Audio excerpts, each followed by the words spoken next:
Yes. I can't understand the connection between the first part and the second part. On the one hand, he says that no one feels the sorrow. On the other hand, everyone has a prayer, and they're praying for themselves.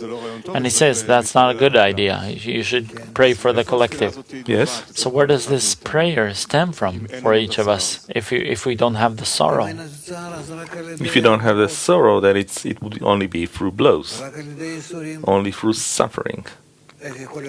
How else can it be? We are all in a slumber. Whatever there is, I don't care. Whatever will be, I don't care. Whatever was, I don't care. We just carry out from one day to the next.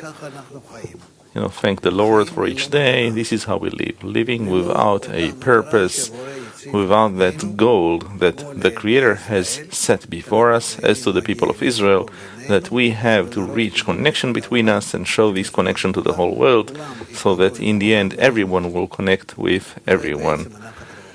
And this is actually what will bring him contentment. And this is the goal that he has determined. This is how he shaped things. So what are we going to do? It says simply that if not through Torah, meaning through the reforming light, in a way that we ourselves strive with all of our force to draw the reforming light, which is called the path of the light or the path of Torah, then it will be through the path of suffering. Then all kinds of suffering come to us from the kinds of sufferings that are farthest from the purpose, like hurricanes you see, and all kinds of fires and wars and blows, etc. And then we begin through them to soften our heart. It greatly softens our heart.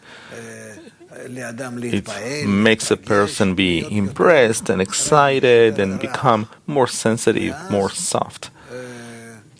And then he begins to listen more. So what is the problem? Maybe it is truly, maybe indeed, it is because we don't have the right connection between us.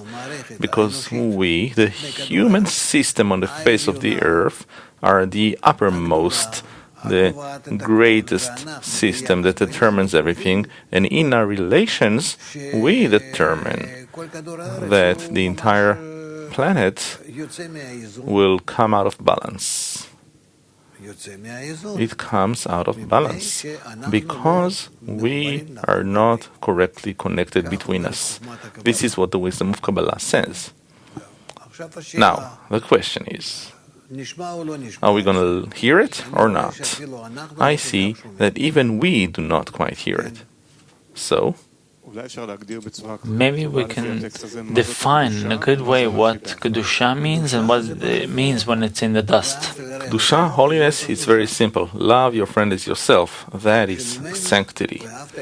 And from that we come to love the Lord your God, which is the inclusive, the thing that includes everything.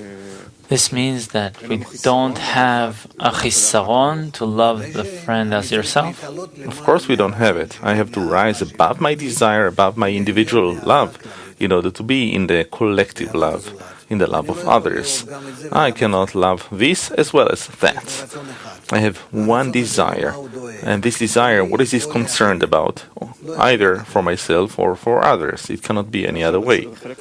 And now the second part of the text, he gives us an advice that we should pray for the collective. Right. And then they will arise. So can you explain what a person who's in a state that he has no importance for the love of the friend as yourself, what should he do in order to pray for the collective? Well, he has to organize an environment artificially so that it will influence him. And this environment includes books, study, friends, the group, in short, everything possible, so that they will speak about the importance of rising above the egoistic desire towards connection with the friends, connection with others.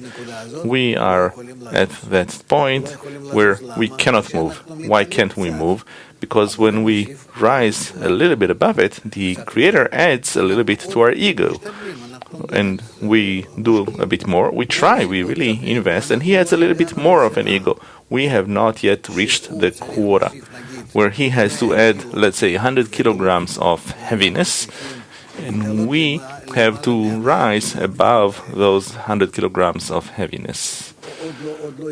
We haven't reached it yet, but we're kind of passive about it. We need to invest more and more, nevertheless, in spite of the burdening of the heart, to yearn for connection